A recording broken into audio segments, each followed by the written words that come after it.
बजरंग दल फिराक परस्त जमात यानी सांप्रदायिक है। इसे 70 साल पहले बैन कर देना चाहिए। यह फैसला 70 साल पहले लिया जाता तो मुल्क बर्बाद नहीं होता। यह बयान जमीयत उलेमाए हिंद के अध्यक्ष मौलाना अरशद मदनी ने दिया है। मदनी के इस बयान पर तकरार जंग जारी है, जिस पर अब चक्रपाणी महाराज ने पलटवार किया है। कांग्रेस ने कर्नाटक विधानसभा चुनाव के घोषणा पत्र में बजरंग दल और पीएफआई जैसे संगठनों पर बैन लगाने की बात कही थी, जिसके बाद काफी हंगामा हुआ। उन हंगामों की लपटें अब तक बुझी भी नहीं थी कि अब एक और हंगामे ने जन्म ले लिया है। आइए विस्तार से जानते हैं। नमस्कार, आप देख रहे हैं आज की खबर। मैं हूं आपके साथ रागिनी सिंह। मुंबई के आजाद मैदान में जमीयत उलेमाए हिंद के अधिवेशन में मौलाना अरशद मदनी का नया बयान सामने आया।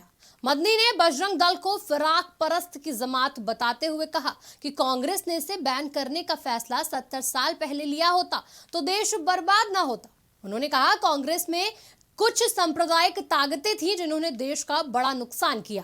बात करेंगे इस पर, लेकिन पहले मदनी के बयान को सुन लेते हैं। उन्होंने जिन चीजों को अपने मैनिफेस्टो के अंदर दाखिल किया, आप गौर करें कि हमसे वादे किए गए कि हम फिरका परस्त और फसाद परवर अनासिर की जमात के ऊपर कदगन लगाएंगे, बंद करेंगे उसको। बजरंग दल के ऊपर हम कदगन लगाएंगे। अगर ये तारीख गवाह है इस बात की कि अगर ये स्टैंड उन्होंने आज से 70 साल पहले हिंदुस्तान के अंदर ले लिया होता, इख्तिदार उनके हाथ से न जाता,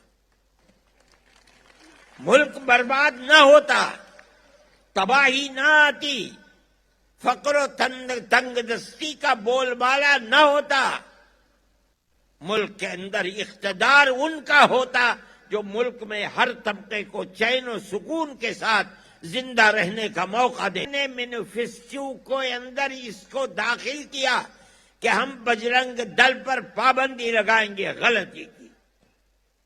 मैं समझता था कि गलती नहीं है, बल्कि अपनी गलती का तदारुक है। जो 70 साल पहले से गलती थी, आज उस मदनी का कहना है कि बजरंग दल को बैन करके कांग्रेस अपनी 70 साल पुरानी गलती सुधार रही है। मदनी ने कहा कि कांग्रेस की लचकदार पॉलिसी की वजह से आज उसकी सत्ता चली गई। कर्नाटक में सिर्फ और सिर्फ मुसलमानों के खिलाफ नफरत फैलाकर चुनाव लड़ा गया था, लेकिन वहां की जनता ने नफरत को हरा दिया। ये कहते हुए मदनी ने बीजेपी पर निशाना साधा। दरअसल कांग्रेस ने कर्नाटक चुनाव में अपने घोषणा पत्र में बजरंग दल पर बैन लगाने की बात कही थी। कांग्रेस के इस वादे पर पूरे चुनाव में खूब बयानबाजी हुई। यहां तक कि बीजेपी ने कर्नाटक चुनाव में इसे बजरंग बली से जोड़ते हुए भी दांव खेला, लेकिन अफसोस उनका ये दांव काम नहीं आया। चुनाव बीत चुके हैं और परिणाम भी आ चुके हैं। अब राज्य में कांग्रेस की सरकार भी बन गई, लेकिन ये मुद्दा अब भी चर्चा का विषय बना है। और इस पर जमीयत उलेमाए हिंद के अध्यक्ष सैयद अरशद मदनी के बयान ने और बढ़ावा दे दिया है। मदनी के इस बयान पर अब संत महासभा के राष्ट्रीय अध्यक्ष स्वामी चक्रपाणी महाराज आग बबूला हो गए। स्वामी चक्रपाणी ने इस पर पलटवार करते हुए कहा कि मदनी साहब को बजरंग दल से इतनी नफरत क्यों थी। जब 1947 को पाकिस्तान बन गया तो कांग्रेस को भारत को हिंदू राष्ट्र घोषित कर देना चाहिए था, लेकिन कांग्रेस ने सेकुलर राष्ट्र बनाकर बहुत बड़ा पाप किया। हिंदुओं के साथ धोखा किया गया। तत्कालीन सरकार ने राजनीतिक स्वार्थ के लिए देश को बलि का बकरा बना दिया। आगे स्वामी ने पलटवार करते हुए क्या कहा, आप खुद सुन लीजिए। कांग्रेस अगर देश को हिंदू राष्ट्र घोषित कर देती तो शायद बजरंग दल की आवश्यकता नहीं पड़ती। आज हिंदू राष्ट्र हो जाता तो देश में आतंकवाद नहीं होता, तो एक राम राज्य होता यहाँ।